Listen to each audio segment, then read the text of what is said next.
আসসালামু আলাইকুম। সবাইকে ওয়েলকাম করছি ক্রিপ্টোকারেন্সির আজকের মার্কেট আপডেট ভিডিওতে। গ্লোবাল ফাইন্যান্সিয়াল মার্কেটগুলোতে প্রচুর টাকা। এই ফাইন্যান্সিয়াল মার্কেট প্লেস থেকে আপনি কয়েক হাজার কোটি টাকা কামালেও কারো কোনো কিছু যায় বা আসে না, এইটা কিন্তু সত্য কথা। কিন্তু সমস্যা হলো আমাদের মধ্যে ম্যাক্সিমাম সকলে এইখানে শুধুমাত্র পয়সা কামাতে আসি। জ্ঞান অর্জনের ক্ষেত্রে কিন্তু আমরা টোটাল জিরো।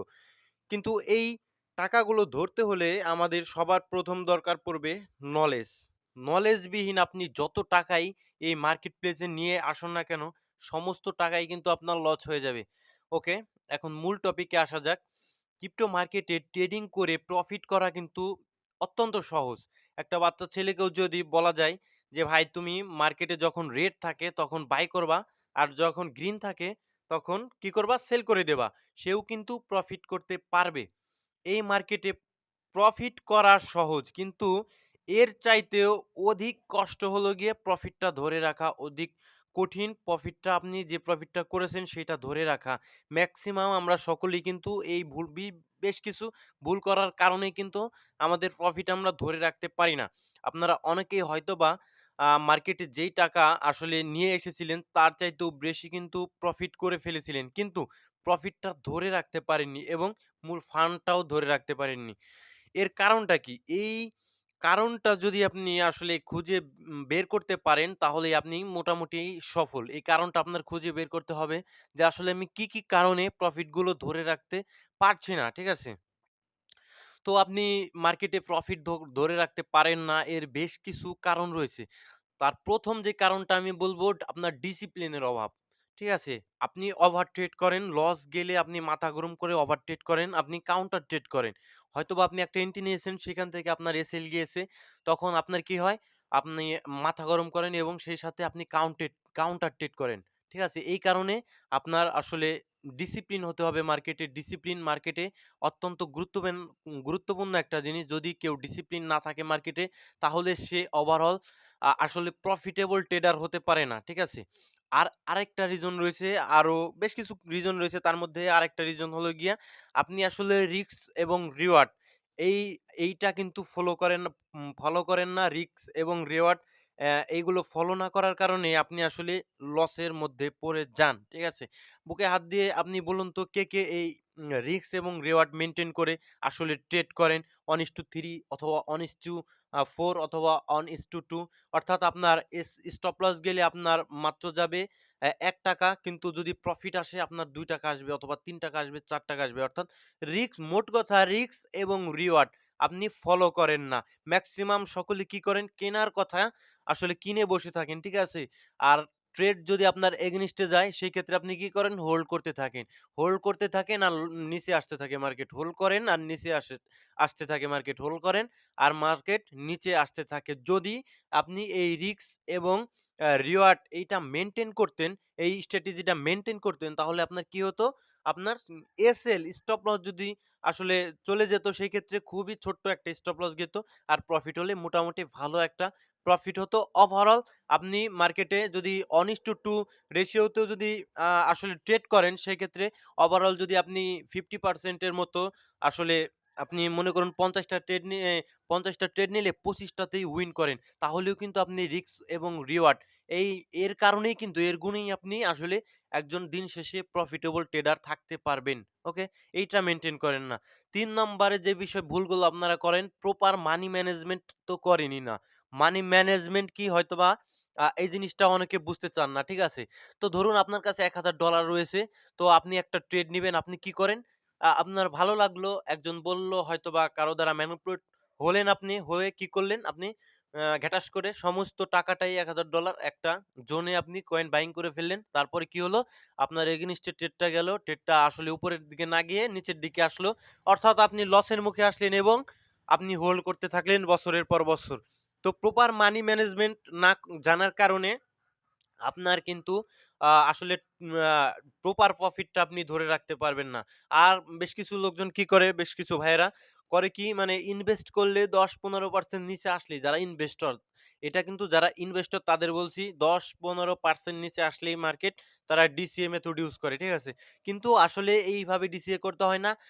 মোটামুটি ৩ টা পার্টে ডিসিএ করতে হয়। একটা পার্ট আপনি যখন মনে হয় যে এখন আসলে বাইং জোন রয়েছে, বাইং করা যায়, সেইখানে বাইং করতে হয়। আরেকটা পার্ট কিন্তু সেইখান থেকে মিনিমাম ৩০-৪০% অথবা এর বেশি ৫০% এর নিচে আসলে হয়তোবা আপনি সেখান থেকে বাই করতে হয়। আরেকটা পার্ট অনেক দিনের জন্য রেখে দিতে হয়। ঠিক আছে? কারণ মার্কেটে অলরেডি আপনার ইনভেস্টমেন্ট রয়েছে। আর অনেকে কি করেছেন ১০-১৫% নিচে ডিসিএ করতে, করতে এখন পুরো ফান্ডটাই কিন্তু ডিসিএ করতে, করতে শেষ করে ফেলেছেন। তো এই সমস্ত কারণগুলোতে কারণগুলোর কারণেই আপনি আসলে মার্কেটে প্রফিটেবল ট্রেডার হতে পারেন না। তো এগুলো আস্তে, আস্তে আপনি ব্যাক টেস্টের মাধ্যমে ঠিক করবেন। এগুলো যতদিন ঠিক না করতে পারবেন ততদিন আপনি আসলে প্রফিটেবল ট্রেডার হতে পারবেন না। তো বিটকয়েনের চার্টে যদি আসা যায় সেই ক্ষেত্রে মোটামুটি কি দেখতে পাচ্ছি? বিটকয়েন আসলে এই জোনটাতে সাইডওয়েজ রয়েছে, ওকে? এই জোনটাতে সাইডওয়েজ বিটকয়েন রয়েছে। সো এইখানে আপনারা দেখতে পাচ্ছেন যে সাইডওয়েজ জোনটা রয়েছে, এখানে আমাদের বাই সাইড লিকুইডিটি ছিল, যেটা কিন্তু নিয়ে মার্কেট কিছুটা কারেকশন এ রয়েছে, ওকে? এইখানে দেখতে পাচ্ছেন টোটালি সুন্দরভাবে লিকুইডেশন গ্রাব করেছে, যেটাকে আমরা বাই সাইড লিকুইডিটি বলি। সো বাই সাইড লিকুইডিটিটা গ্রাব করে মার্কেট এখন মোটামুটি কারেকশন মোডে রয়েছে।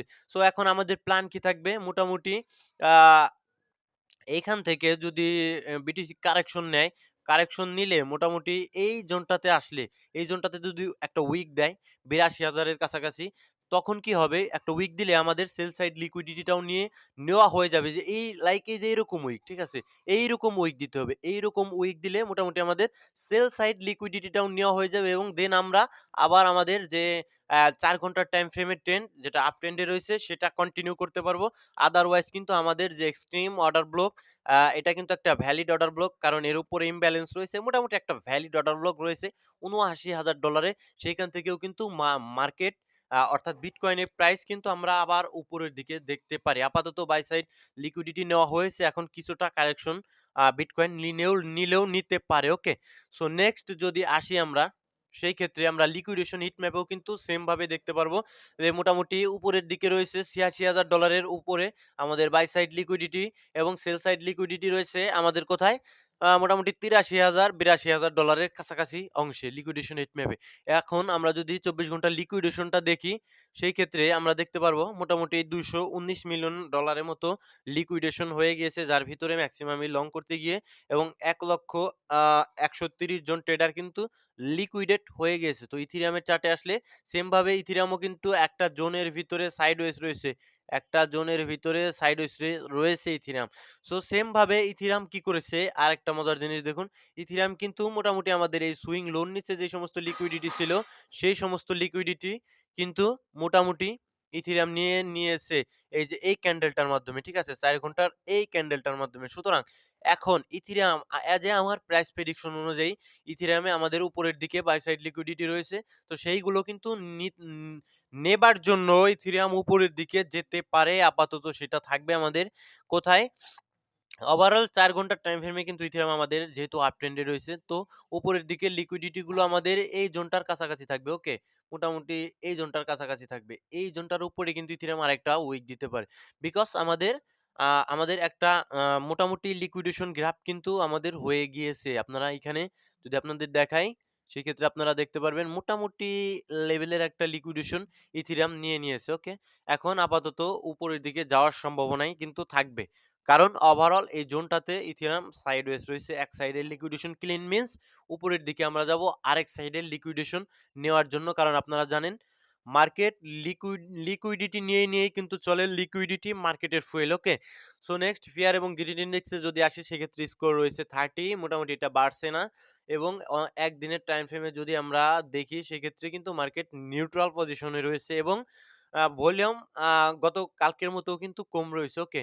সো কমেন্ট পড়বো বেশ কিছু কমেন্ট। বিএনবি কয়েন সম্পর্কে বিস্তারিত জানতে চাই, কথা হলে বাই করা যেতে পারে। দেখুন, প্রথমত বিএনবি কয়েন আসলে বাইন্যান্সের একটা নিজস্ব কয়েন।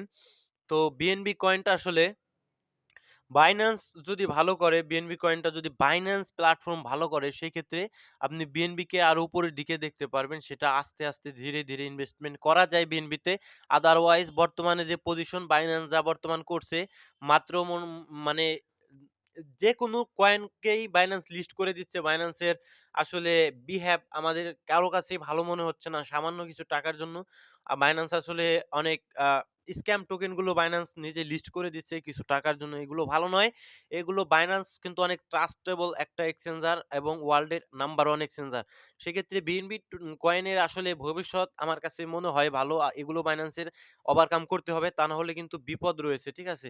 আর বিএনবি কয়েনের যদি আমরা চার্টে আসি সেক্ষেত্রে মোটামুটি যদি অ্যা চার্টে আসা যায় মোটামুটি বিএনবি কয়েনটা কি রয়েছে সাইডওয়েজ। তো বিএনবি কয়েনের ক্ষেত্রে একটা কথা বলি এটা আসলে Binance ম্যানিপুলেট করে। একটা জিনিস খেয়াল করবেন মার্কেট যখন অনেক নিচে যায় বিটকয়েন পড়ে যায় বিএনবি কয়েনটা কিন্তু অত পড়ে না। কি কারণে পড়ে না? এই Binance আসলে নিজেই এখান থেকে প্রচুর রকমের ব্যবসা কিন্তু করছে। ঠিক আছে?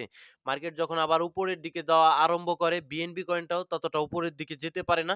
কারণ তখন কিন্তু ওই বাইং প্রেশার যখন আসে মার্কেট উপরের দিকে গেলে Binance আস্তে, আস্তে নিজেরা সেল করে। ঠিক আছে? এটা পার্সোনালি আমার কাছে মনে হয়।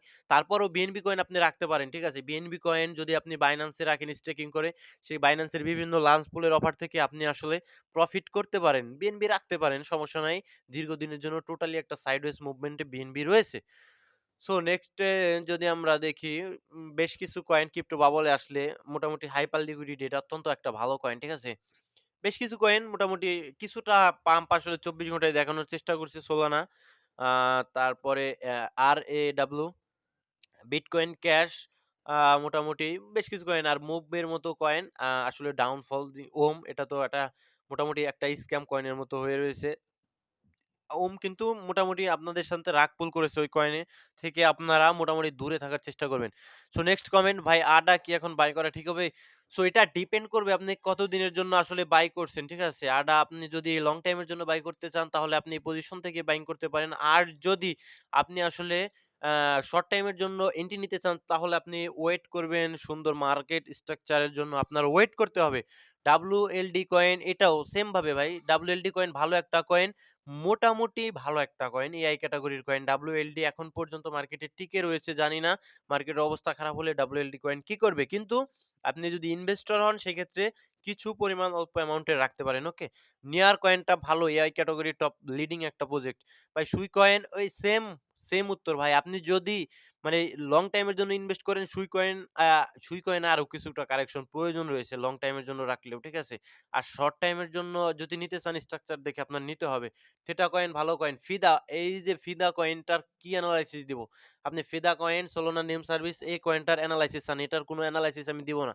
আমি এখন একটা এনালাইসিস দিব যে ভাই উপরে যাবে ঘ্যাট করে এই কয়েন নিচে চলে যেতে পারে।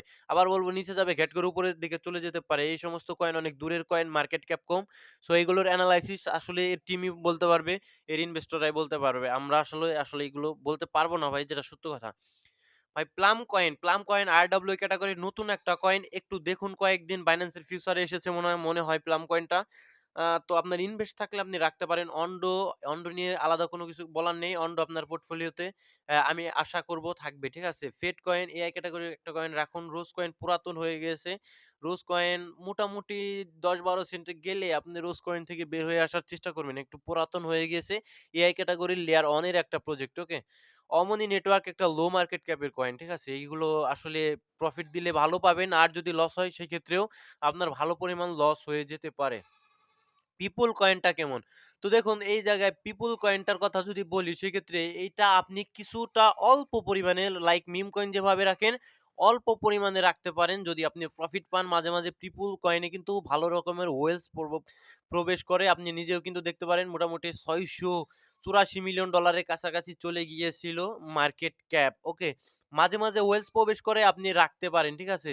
তো আমি ইনভেস্ট করছি বংশুই এগুলো মিম কয়েন ইনভেস্ট করেছেন এগুলো রাখতে হবে। ঠিক আছে? আডাটা ভালো কয়েন আর বাদবাকি সব মিম কয়েন আপনি এগুলো রাখতে হবে। ঠিক আছে? ভেনরি, আরকাম এই ২ টা মোটামুটি ভালো কয়েন। এক্সআরপি যেমন বিটকয়েনের সাথে উঠানামা এক্সআরপি নয় শুধু সমস্ত অল্ট কয়েনই বিটকয়েনের সাথে উঠানামা করে। যেগুলো বিটকয়েনের সাথে উঠানামা করে না ওইগুলোতে ভাববেন টিম ম্যানিপুলেট করছে। ওকে? নিয়ার কয়েন শেষ না। এপিআই কয়েন মোটামুটি ভালো। এই তো সকলে ভালো থাকবেন, সুস্থ থাকবেন। দেখা হচ্ছে পরবর্তী কোনো ভিডিওতে। আরবিট্রাম কি মোটামুটি ১০ সেন্টে যাবে? আপাতত আমি দেখছি না। তো সকলে ভালো থাকবেন, সুস্থ থাকবেন। দেখা হচ্ছে পরবর্তী কোনো ভিডিওতে। আসসালামু আলাইকুম ওয়া রাহমাতুল্লাহি ওয়া বারাকাতুহু।